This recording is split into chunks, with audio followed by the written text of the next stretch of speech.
근데 절대 미루시면 안 돼요. 미루시면은 청격은 이제 DevOps 파트인데요. 자, 지금까지 이제 설계와 구현에 대한 것을 보셨습니다. 이제 그 이벤트 드리븐하게 이제 마이크로 서비스를 이제 만드는 게 이제 특징이고요.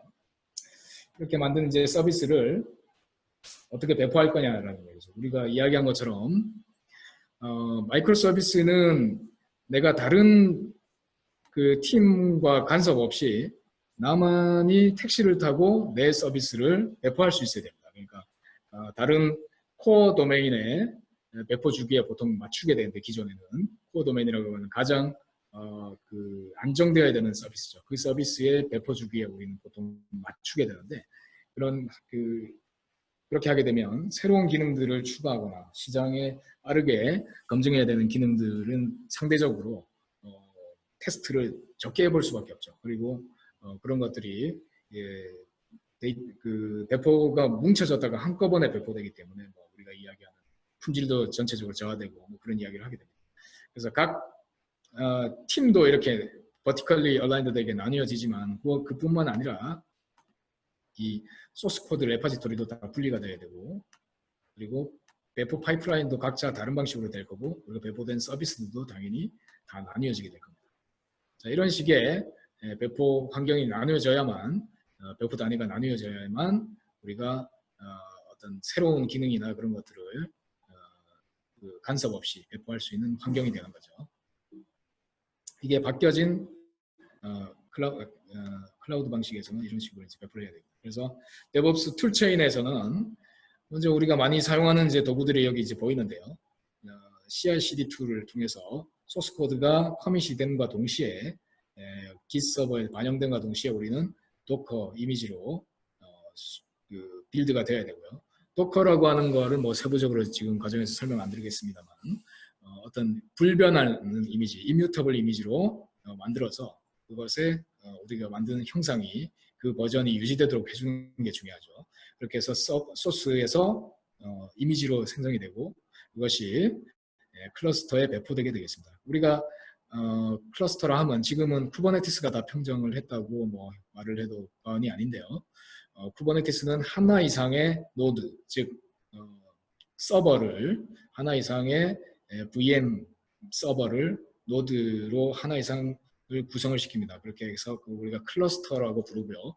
그 클러스터에 하나 이상의 파드, 우리가 배포를 한 그 단위들을 우리가 파드라고 하는데, 포드들로 이렇게 구성이 됩니다. 이 파드들은 언제든지 제거됐다가 다시 생성될 수 있고, 새로 스케줄링 될 때는 가능한 내가 기존에 내가 이미 배포된 노드보다는 다른 노드에 배포됨으로써 이 노드 전체가, 노드 중에 일부가 죽는다 하더라도 전체 중에서 내 서비스를 찾아갈 수 있도록 그러한 배분이 이루어지게 됩니다.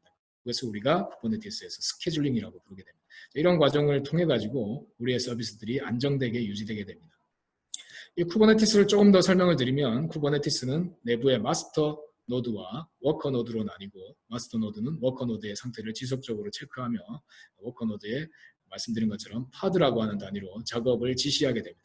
지시된 작업들이 제대로 운영되고 있는지 지속적으로 마스터는 체크를 하게 되고, 지시된 작업들의 파드의 상태가 좋지 않으면 그것을 해당 노드에서 삭제하고 다른 노드로 새롭게 배포를 시킵니다.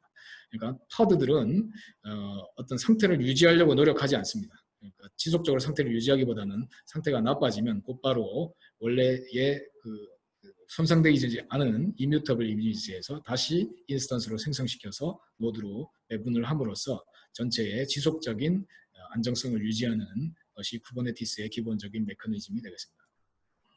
쿠버네티스의 이러한 서비스를 배포할 때의 어떤 디플로이 전략을 이렇게 모델링을 하는 방식으로 우리는 하는데요. 이런 컨피그레이션을 하게 되는데, 그 컨피그레이션의 하나하나 세부적인 단어를 우리가 쿠버네티스 오브젝트라고 부릅니다. 여기에 나와 있는 것들이 대표적인 오브젝트들인데요. 서비스라는 것이 있고, 디플로이먼트, 레플리카 셋 이런 것들이 있습니다. 가장 기본적인 단위가 이 파드라고 하는 단위인데, 파드라고 하는 단위가 어떤 하나의 서비스를 제공하는 기본적인 단위죠. 그리고 이 파드들을 지속적으로 셀프 힐링되게 유지시키는 역할을 하는 것이 레플리카 셋이 되겠습니다. 그리고 이 레플리카 셋을 새로운 버전으로 업데이트함에 있어서 제로 다운타임 디플로이먼트가 가능하도록 해주는 매니징을 하는 것이 디플로이먼트라고 하는 오브젝트 단위가 되겠습니다. 그리고 서비스라고 하는 단위는 외부에서 연결된 요청 들어온 리퀘스트를 받아서 결국은 해당 퍼드로 리퀘스트를 라우팅해주는 역할을 하는 객체가 서비스인데요. 이 서비스는 디플로이먼트 혹은 레플리케이트 셋 혹은 퍼드를 리다이렉션 할 수가 있습니다.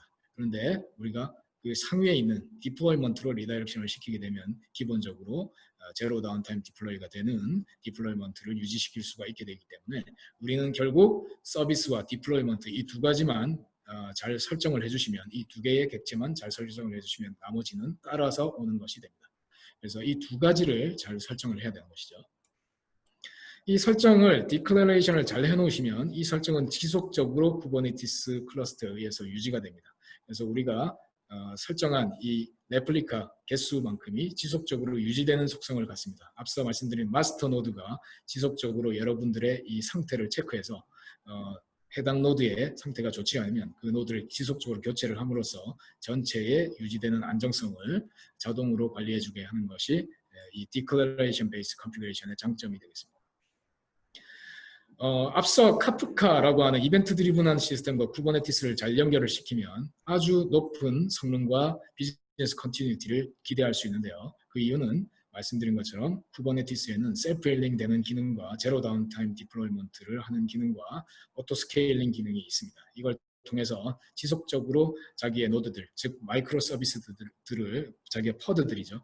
마이크로 서비스들을 유지시켜주고 그것에 대해서 카프카가 같이 동원되면 우리의 마이크로 서비스들이 논 블로킹으로 기존에 누락된 처리가 있다 하더라도 카프카가 그것을 이후에 주워다가 계속적으로 처리를 해주기 때문에 리퀘스트를 요청을 해주기 때문에 이 두 가지를 합치면 매우 높은 그 성능과 지속성을 유지를 하실 수가 있게 됩니다. 그래서 이런 조합을 많이 요즘은 택하게 됩니다.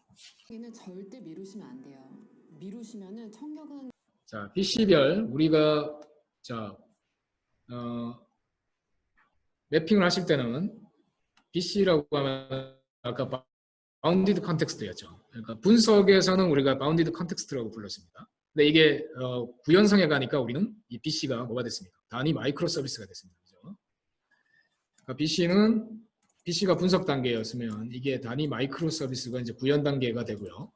구현 단계에서 이것이 실제로 스프링 부트의 하나의 단위가 됐고요. 스프링 부트 애플리케이션에.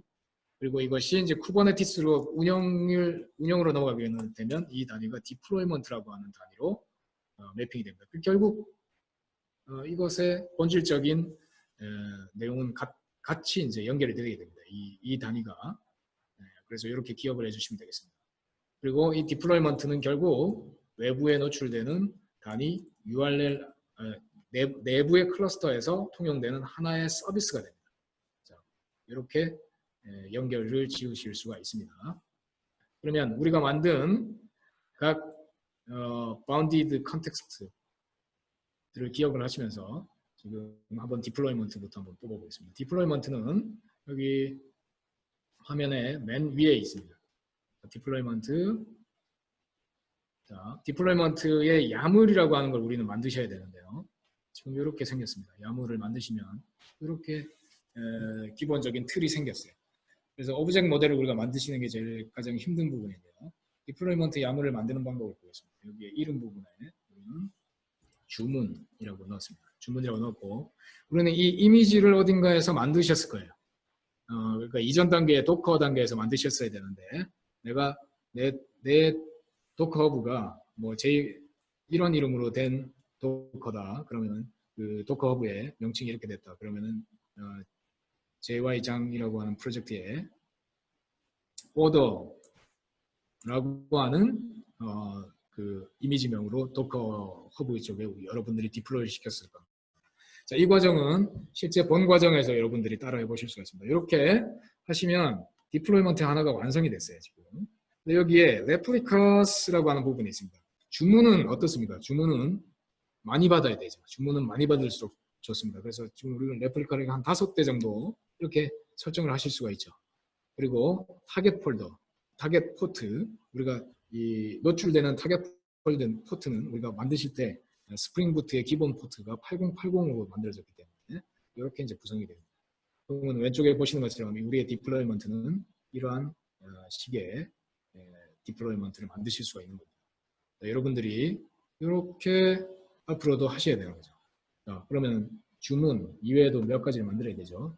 자, 그 다음 또 있죠. 주문 스토어, 그 다음에 스토어 마찬가지. 여기도 제가 만약에 만들었다고 하면 이 이미지명은 지금 제대로 워킹한다는 보장이 없어요. 저는 지금 도커에다가 이미지를 안 올렸기 때문에 도커에다 이미지를 올리고 나면 이 이미지명을 얻으실 수가 있습니다. 자, 스토어는 상대적으로 주문받는 것보다는 그렇게 중요하지 않은 워크로드죠. 얘는 레플리카를 한 2대 정도만 만들겠습니다. 왜냐하면 일단 HA가 구성되려면 일단 2대 이상은 있어야 되겠죠. 그리고 제로 다운타임 디플로이가 되려고 하면 적어도 4대 정도는 있어야 블루 그린 디플로이가 될 겁니다. 안정된 워크노드로 구성된 HA 2건으로 만들어진 조합이 블루, 그린 둘 다 필요하다면 4개 이상은 있어야 되겠죠. 4개 정도를 적겠습니다. 그리고 포트는 마찬가지 8080을 적겠습니다. 그리고 마지막으로 커스터머의 디플로이먼트를 우리 만들 수가 있죠.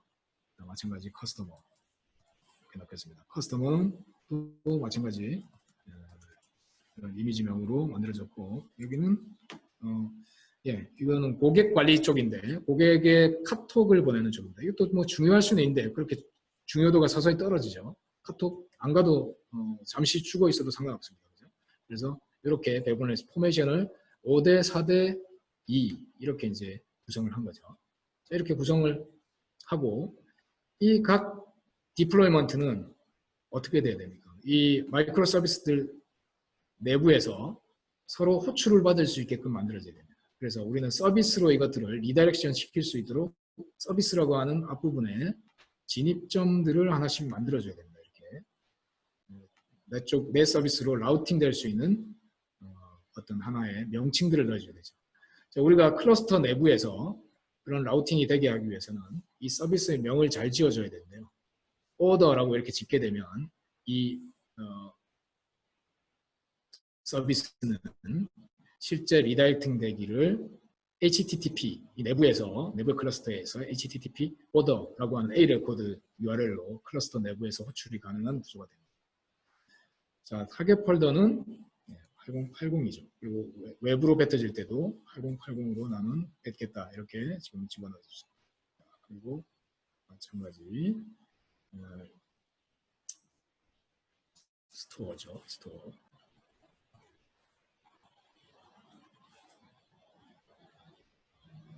커스터머가 되겠습니다.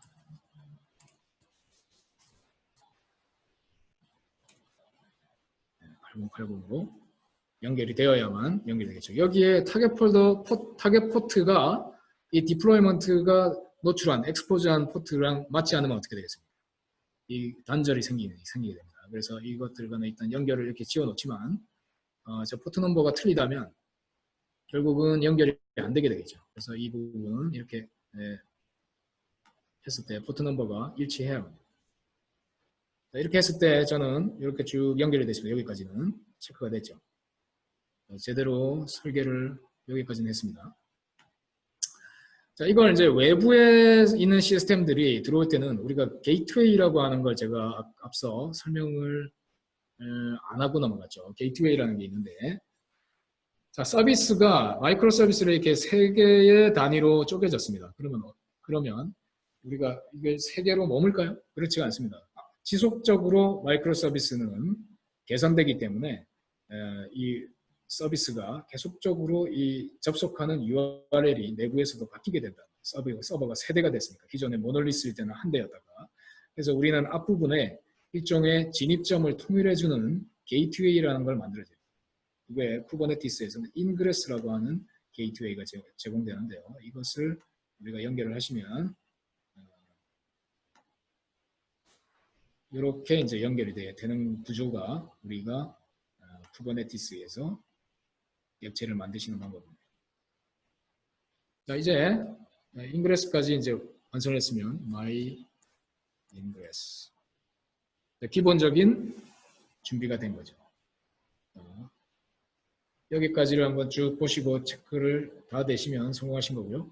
이렇게 이제 코드를 눌러보시면 여기에 우리가 이것을 한 번에 배포하기 위해서 우리는 파일 베이스로 서버에다 배포를 하게 됩니다. 이렇게 디플로이먼트는 디플로이먼트끼리, 그리고 서비스는 서비스끼리 이렇게 파일로 우리가 만드셔가지고 실제 쿠버네티스에 배포할 때는 쿠버네티스 명령어를 통해서 한 번에 배포하시게 됩니다.